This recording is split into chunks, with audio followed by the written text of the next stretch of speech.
At Thanksgiving, my sister discovered I had $12 million and my family demanded I give it to her, claiming she deserved it more. Hello everyone, before we begin today's video, I need your help. We've noticed that the channel is losing traction, and subscribing is one of the best ways you can help us. It's quick, free, and allows us to continue bringing you great content. Your support means everything. Let us keep this channel growing collectively. Thank you very much.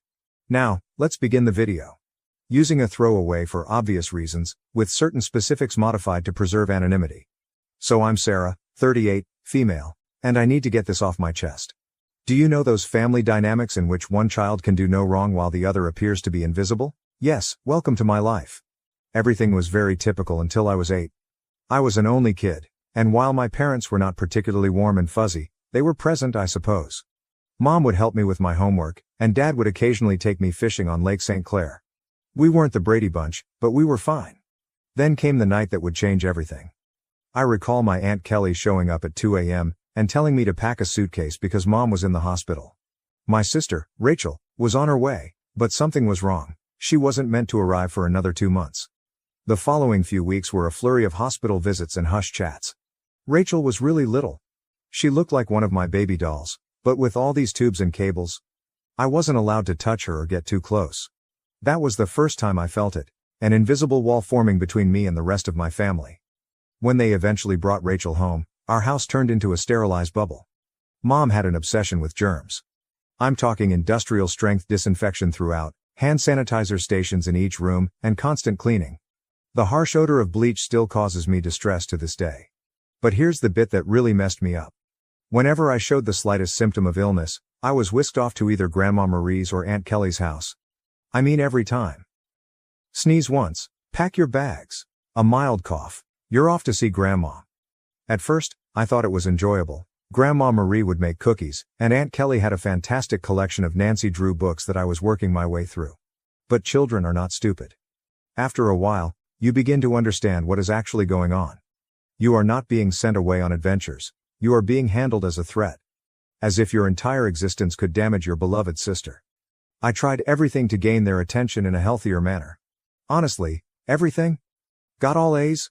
Mom would scarcely look up from Rachel's most recent doctor's appointment calendar. Won first prize in the scientific fair with a project about renewable energy. Dad just asked if I could store the display board in the garage since Rachel is allergic to cardboard dust. Is this even a thing? The real kicker came when I was 12. For months, I'd been practicing for the school talent show, teaching myself to perform Bridge Over Troubled Water on the piano. I know it's a little too obvious. Rachel had a 99.1 degree Fahrenheit fever on the night of the show. Guess who did not have anyone in the audience? Meanwhile, 2 weeks later, the entire family, including both sets of grandparents, attended Rachel's 15-minute flute recital, during which she essentially killed hot cross buns. Rachel immediately learned how to use the system. By the age of 7, she had outgrown any real health difficulties, but that didn't stop her from performing. Headache? Must remain home from school. Feeling tired? Someone else, guess who, should perform her tasks. Worried about a test? Mom would literally call the school to have the deadline extended. I began spending more and more time in my room, immersed in books about art history and antiques. It's funny how life works out sometimes.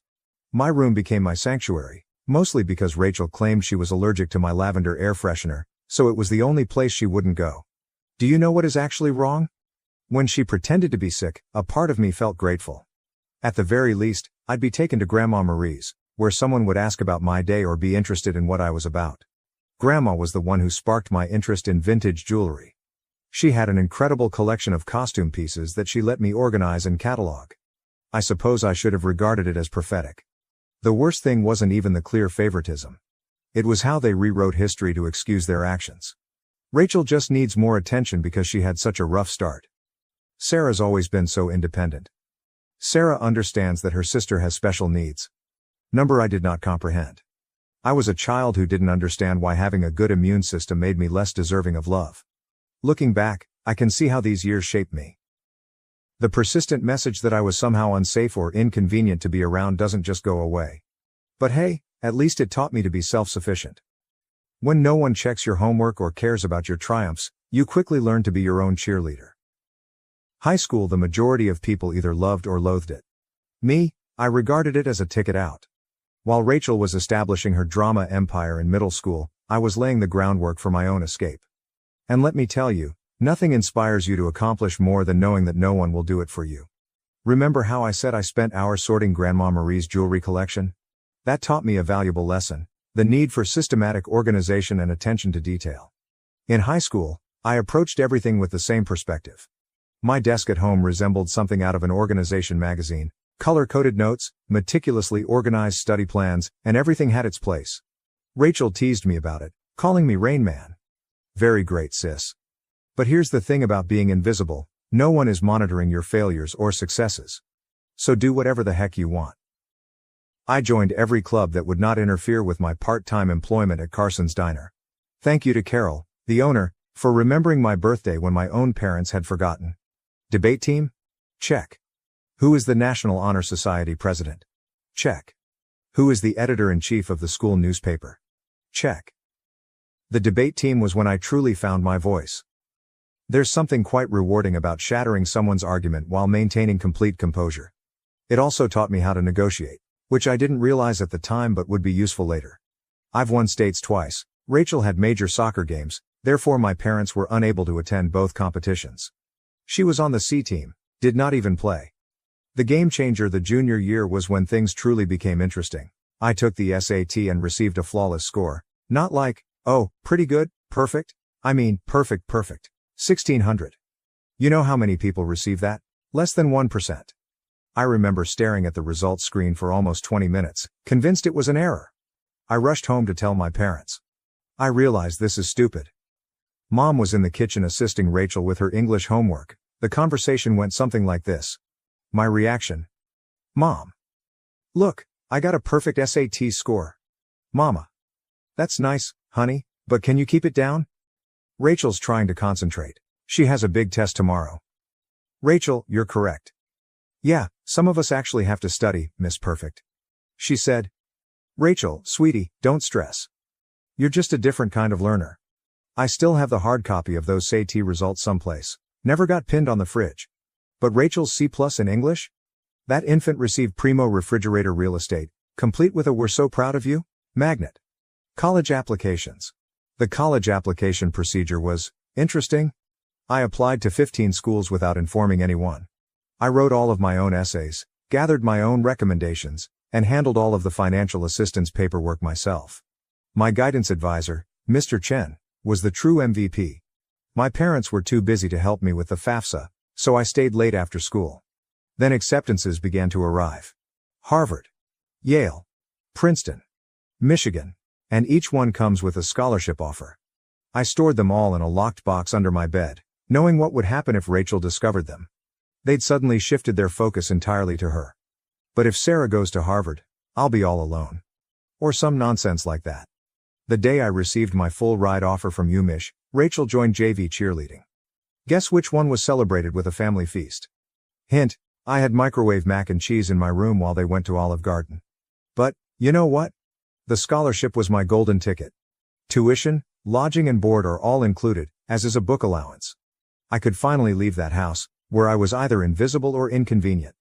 The day I received my acceptance package, I went to my favorite spot in the local library, a fourth-floor window seat overlooking the park, and grieved for an hour. Not sad tears. There were tears of relief. When I told my parents at supper that I was going to UMich, they were ecstatic. He said, Michigan? But that's so far. What if Rachel needs you?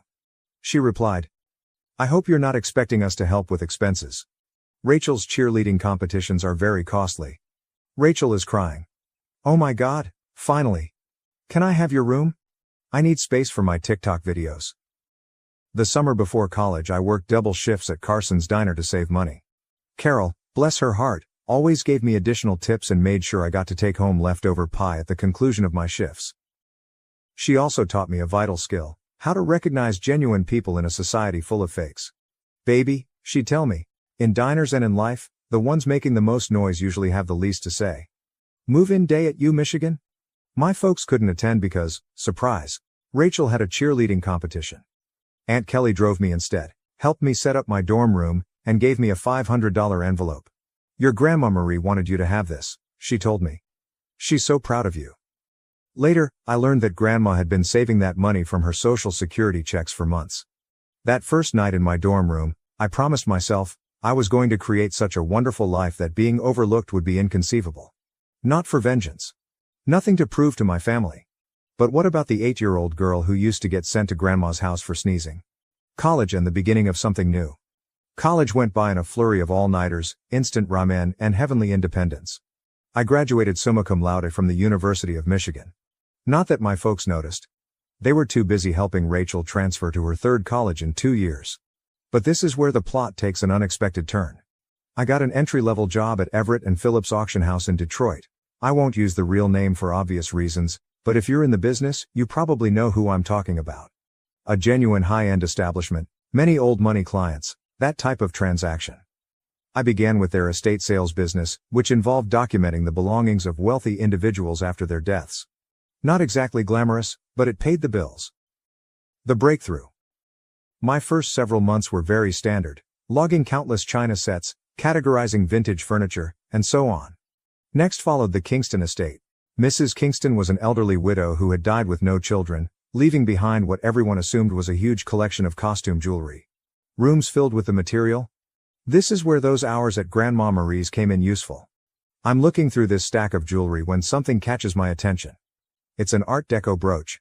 Nothing really showy, yet something about it felt different. The weight was unsuitable for costume jewelry. The clasping mechanism was far too complex for a copycat. I believe I spent my whole lunch break that day researching old jewelry markers and signatures. I ended up staying late at the office to use the company's membership to several antique jewelry databases. The more I looked, the more certain I got that this was not costume jewelry. It was the real stuff. Problem was, I was the new girl. Nobody would believe me if I claimed we had a potential treasure on our hands. So I did what the debate team taught me. I meticulously prepared my argument. I spent 2 weeks during lunch breaks and evenings learning everything I could about Art Deco jewelry authentication. I even used some of my pitiful excuse for savings to pay for an online gemology course. Finally mustered the guts to approach my boss, Mr. Harrison. I brought the entire presentation, which included comparative images, historical documentation, and the works. The conversation went something like this. My response: Sir, I think we might have something significant in the Kingston collection. Harrison, scarcely looking up from his phone, says, Sarah, we've already cataloged those as costume pieces. You are correct. I know, but look at these maker's marks. They match perfectly with Cartier's 1925 signatures. Harrison, finally paying attention. Where did you learn all of this? My reply was, I did some research. Long story short, the costume brooch sold for $47,000 at auction. It turns out that it was part of a limited collection created for some European set in the 1920s. But here's the real kicker. Harrison started to trust me after that. He began giving me other artifacts to authenticate. Suddenly, my pointless pastime of sorting antique jewels acquired real significance. I devoted myself to learning everything I could about vintage jewelry. I took every online course I could afford. I spent weekends at estate sales, researching items. Even began a small notepad to document various authentication procedures. My apartment looked like a jewelry scholar's fever dream, with walls covered with printouts of vintage hallmarks and certification guidelines. The auction house started getting results. I was discovering important items that others had overlooked, developing contacts with collectors, and knowing the market. My commission checks became larger. For the first time in my life, I was not simply surviving, I was also saving money. Family?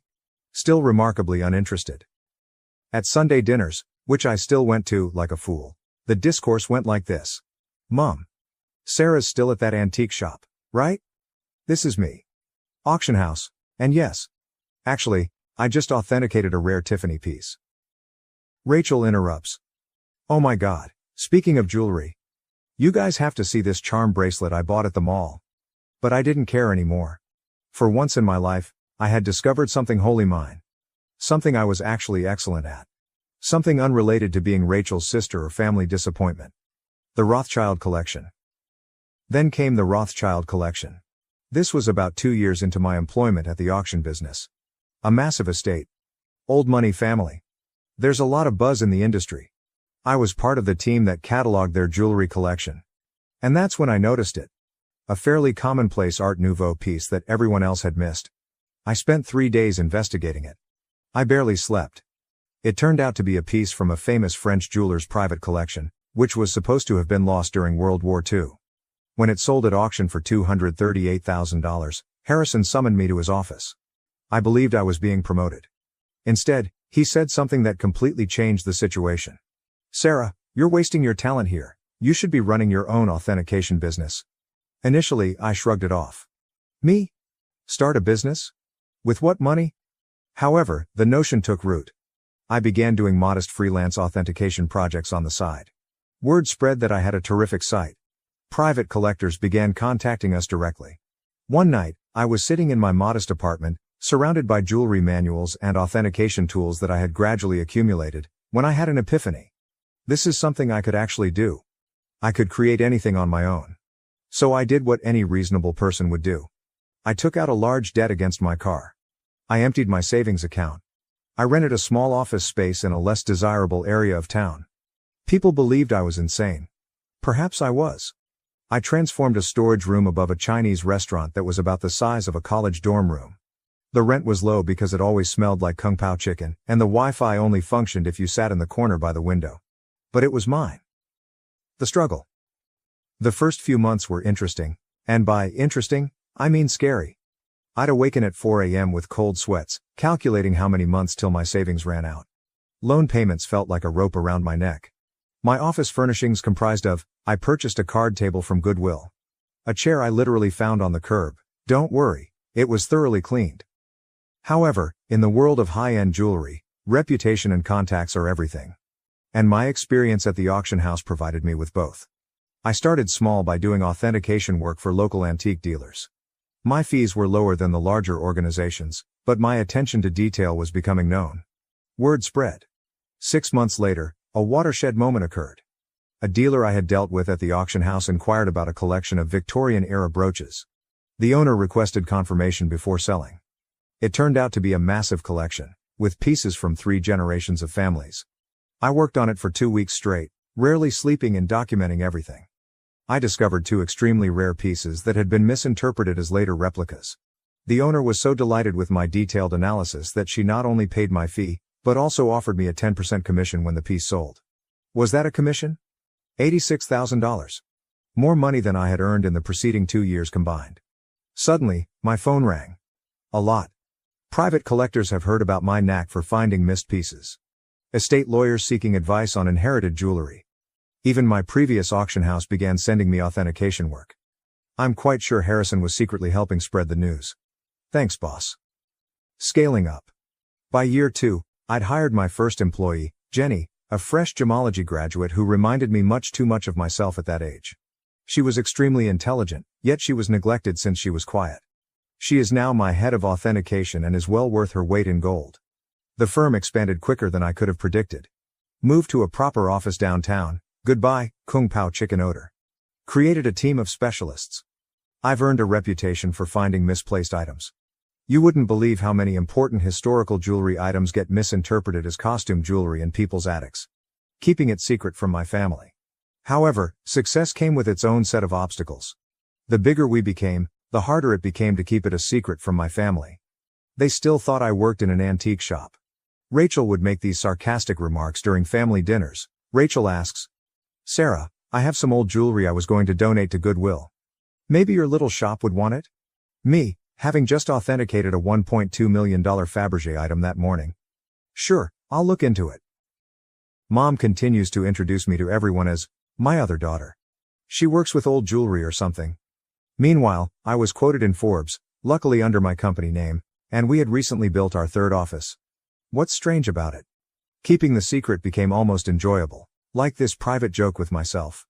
I'd sit at Sunday dinner in my Target discount outfit, really Chanel, listening to Rachel speak about her entry-level marketing job, knowing I'd just closed a deal for more than her annual income. I even started playing tiny games with myself, such as wearing authentic Harry Winston pieces to family gatherings and seeing whether anyone noticed. They never did. Rachel once spent 20 minutes showing off her expensive $200 Michael Kors watch. I was wearing a vintage Patek Philippe that cost more than her automobile. Managing growth. However, the real challenge was managing growth. By year 5, we'd established offices in Detroit, Chicago, and New York.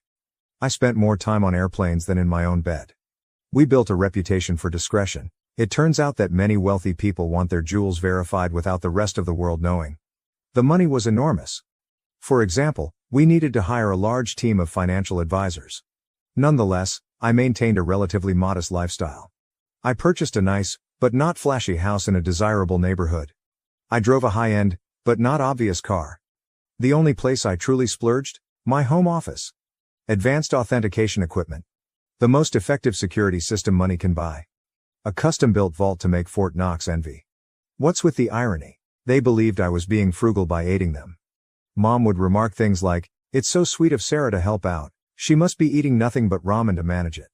Meanwhile, I had just validated a collection, which earned me a commission greater than their mortgage. You know what's strange about success? The more you have, the more difficult it is to explain to others who have always perceived you as inferior. It's like explaining color to someone who has only seen black and white. They lack the necessary context. By this stage, my company was doing really well. We had the Midwest's high-end jewelry authentication industry cornered, and our reputation was solid gold, pun intended. But every Sunday, I'd travel to my parents' house for dinner, playing Sarah, the modest antique shop worker. The cognitive dissonance was becoming ludicrous. I'd spend my mornings on conference calls with Dubai collectors, my afternoons authenticating million-dollar pieces, and my evenings at my parents' house in carefully chosen normal clothes, eating Mom's overcooked pot roast while Rachel dominated the conversation with stories about her latest marketing triumph. Usually something like bringing her boss's coffee without spilling it. A defining moment. One Sunday is very memorable in my mind. I had just completed a huge transaction, authenticating a missing Cartier piece that had been resting in someone's safe deposit box for 40 years. Was it just the commission? 7 figures. I drove directly from the meeting to my parents' place, still euphoric from the successful authentication. She said, "Sarah, honey, is everything okay? Your clothes are looking a bit worn." "Oh, trying to save money," I said, wearing a $3,000 cashmere sweater that I had purposefully chosen for its subtle appearance. Rachel responded, "Well, if you'd gotten a real job instead of playing with old jewelry." Your dad. Rachel, be nice, not everyone can be as successful as you. I almost choked on my pot roast, trying not to laugh. The anonymous transfers monthly payments to my parents began about this time. Aunt Kelly informed me that they were struggling to pay Rachel's educational loans and medical bills. Mom casually stated that they might have to sell the house. I couldn't let that happen. Despite everything, it was still the home I grew up in. So I initiated an anonymous monthly transfer of $5,000 to their account. When asked, I said I was giving $1,000 by living on rice and beans. They imagined the rest came from Aunt Kelly or another family. Rachel, of course, claimed responsibility for inspiring family members to help. Watching Rachel spend my money. The money was helpful, but it also had unexpected consequences. My parents began treating me with a strange combination of sorrow and patronizing pride. As if I were some kind of noble poverty case, sacrificing everything to support the family. Meanwhile, Rachel's spending became more extravagant. She'd arrive for dinner with new expensive bags, claiming they were outlet finds. They weren't. I can recognize a genuine Gucci at 20 paces. She began taking extravagant vacations and bragging on Instagram about her fortunate life. I'm very convinced she used my support money for shopping sprees. However, I remained silent. The irony was simply wonderful. The MBA drama. Then came the college fund drama. Rachel revealed that she wants to return to school for her MBA. Another private university, of course. Only the best for the golden child. Mom contacted me in tears, explaining how they couldn't afford it. I say, maybe Rachel could look at state schools? They have good programs too. My mother. Oh honey, you don't understand? Your sister needs to maintain certain standards. But, speaking of assisting, may I increase my monthly contribution for a few years? I increased it to $7,000 per month. My accounts were unaffected. But witnessing them compliment Rachel for taking initiative with her education, while presuming I was living on ramen to help out, that stung a little. The actual kicker? I was giving a guest seminar at the same business school Rachel wanted to attend. My family didn't know that. The dean personally invited me to give a lecture on luxury goods authenticity and business growth. I had to come up with an excuse as to why I couldn't attend Sunday dinner that week. My own achievement started to feel like a distinct life. As if I were some kind of corporate superhero with a hidden identity. By day, I was running a multi-million-dollar authentication business. By night, well, on Sunday evenings, I was just Sarah, The disappointed daughter who worked at an antique shop. The breaking point, Thanksgiving. The weight of the untruth was becoming heavier. Rachel made rude remarks about my career on multiple occasions. Each time Mom apologized to her friends for my modest lifestyle. Every time Dad suggested I get a real job. I believe I always knew it would end dramatically. I just didn't expect it to implode so spectacularly on Thanksgiving. It began 2 weeks before the holiday. Mom called, weeping about her back discomfort. She had been diagnosed with a herniated disc, and the notion of cooking Thanksgiving dinner for 20 guests overwhelmed her. Now, I'd like to tell you that I offered to help purely out of goodwill. But really? I became tired of pretending her dried turkey was appetizing. My response: why don't I handle the food this year? I can have it catered. She replied, oh honey, we can't afford a caterer. My response: don't worry about the cost. I've been saving up. Mom, concerned. You're not taking out a loan, are you? I coordinated everything with a high-end catering firm that I use for business gatherings. They do incredible work, the kind of food that makes you wonder why you ever bothered to prepare yourself. It cost more than my folks thought I earned in 2 months, but whatever. Thanksgiving morning dawned, and I was feeling quite good. I had my laptop with me because I needed to monitor a major online auction in Hong Kong. This magnificent Art Nouveau necklace was for sale, and I had a customer who was interested in authentication if they won the bid.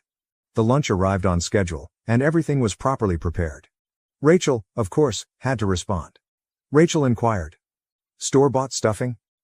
Really, Sarah, Mom's is so much better. This is from the girl who once set off the smoke alarm while making toast. Mom was apologizing to everyone for not cooking herself, but you could tell they were enjoying the meal. Rachel shut up after tasting the maple-glazed Brussels sprouts, which, by the way, cost more per plate than her weekly grocery budget. I stepped away from supper and dessert to check my laptop. The auction was getting intriguing, and I needed to be prepared in case my client won. I set up in my old bedroom, which Mom had kept the same since high school. In the meantime, Rachel's room had undergone 3 renovations. That's when everything went wrong. I had left my authentication program running, with many tabs open that displayed various accounts and current agreements. Rachel came in without knocking, some things never change, to borrow my phone charger. She saw my laptop screen and realized this was her chance to finally expose how pathetic her older sister was. Rachel, smirking. Let's show everyone what Sarah's really been up to. Before I could stop her, she took my laptop and walked into the dining room.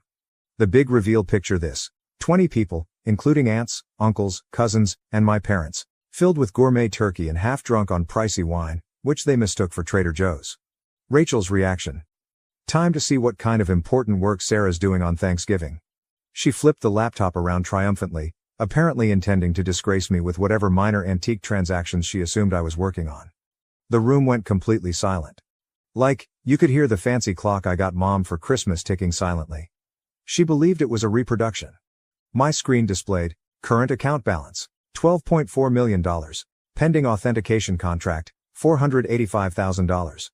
Recent transaction, $1.2 million, Hong Kong auction, company's quarterly profit report, $4.2 million. Rachel's face shifted through 5 different emotions in 3 seconds. The final one landed somewhere between astonishment and nausea. She actually swayed slightly on her feet. Rachel whispers. This cannot be right. She said. Rachel, honey, what is it? Rachel, voice cracking. She's rich. Sarah's rich. Chaos ensues. If it was possible, the hush deepened even farther. Then Mom began giggling, really laughing. She said, don't be silly.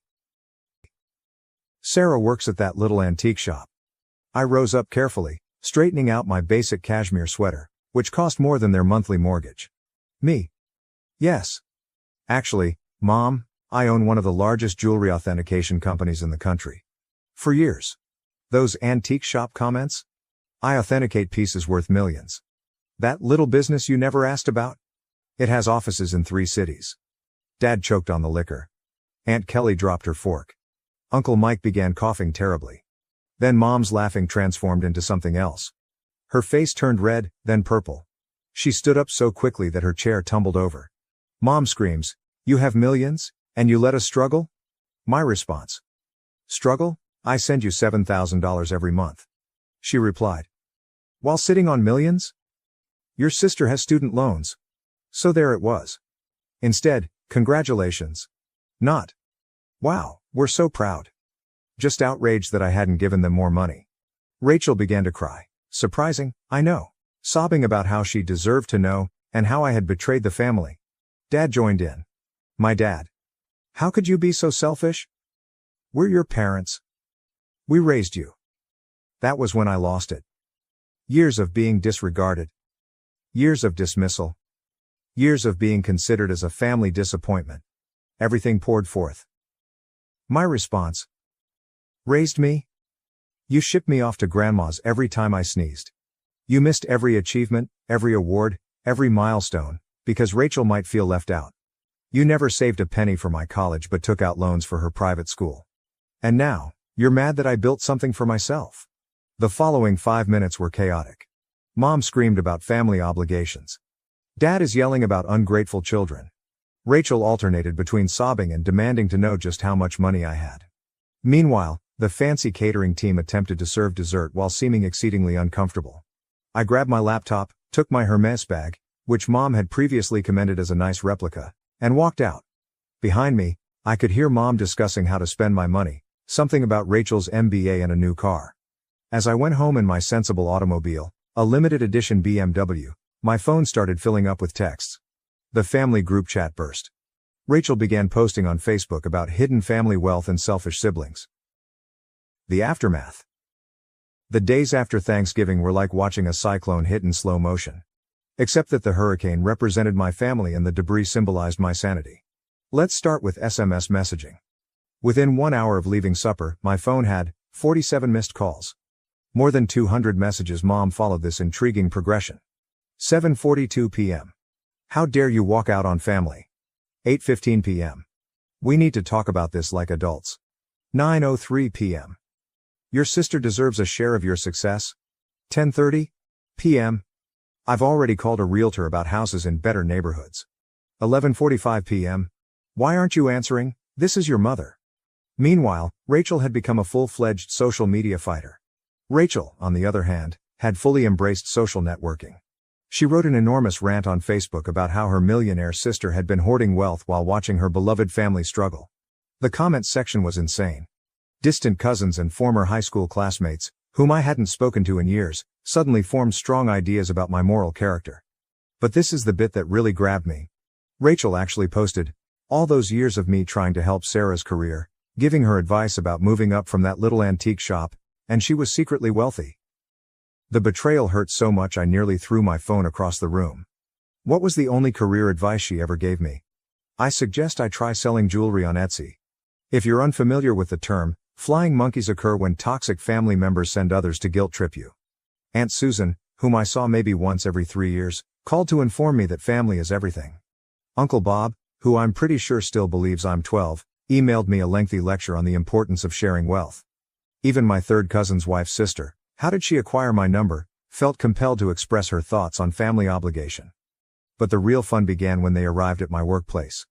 I arrived in on Monday morning to find Mom, Dad, and Rachel sitting in our reception area. They informed Jenny, my receptionist, that they had an appointment for authenticating services. Rachel clutched her Michael Kors bag as if it was genuinely worth something. The conversation went about as well as one would expect. Your mother. We've discussed it as a family. I said. A family discussion, without the family member you're discussing. Mom, ignoring me. And we think it's only fair that you set up trust funds for everyone. Rachel responds. I need at least $2 million to start my new life properly. Dad said. And your mother and I would like to retire. We're thinking a beach house in Florida. This is me. Did you miss the part where I've been sending you $7,000 monthly? Rachel responds. That's nothing compared to what you have. You owe us. You're thinking, I owe you? For what, exactly? The years of being ignored? The missed graduations? The constant comparisons? Mama. Don't be dramatic, Sarah. We gave you everything. My response. No. I gave myself everything, and you know what? I'm done. Right there in my own office lobby, I took out my phone and canceled the monthly transfers to their account. Mom gasped as if I'd slapped her. Rachel began her phony crying performance, but quickly stopped when she saw it wasn't working. Then things became ugly. They refused to leave. I had to contact security. Seeing my 60-year-old mother being dragged out while yelling about ungrateful children was bizarre. Jenny asked whether I wanted to press charges. I said no. However, I did have their names placed on the building's do not admit list. The harassment lasted for weeks. New telephone numbers. Fake email addresses. Even tried to contact me through my company's customer service. I finally had to issue a formal legal notice, threatening harassment charges. Mom then played her final card. She called Grandma Marie, but here's the thing about Grandma Marie, she is wiser than all of them together. How did she respond? Good for Sarah. About time someone in this family succeeded on their own terms. Mom did not speak with her for 2 months after that. It has been 6 months since Thanksgiving. I relocated to a new home, with better security. I changed all of my numbers. What about the company? We are doing better than ever. It turns out that my family problems attracted several high-profile clients who respected my caution in the circumstance. Rachel continues to write passive-aggressive updates about toxic wealth and family betrayal. According to what I've heard, she is beginning her own jewelry authentication firm. Good luck on that. Mom and Dad finally stopped trying to contact me when my lawyer wrote them an official letter outlining how the harassment charges would affect their lives. They're now informing everyone that they never wanted my money anyway, and that they're praying for my salvation. What's the best part? For the first time in my life, I feel liberated. No more Sunday dinners full of sly insults. No more downplaying my accomplishments to spare their feelings. No longer financing for the Rachel show. My therapist believes I am finally establishing healthy limits. I say, I am finally living authentically.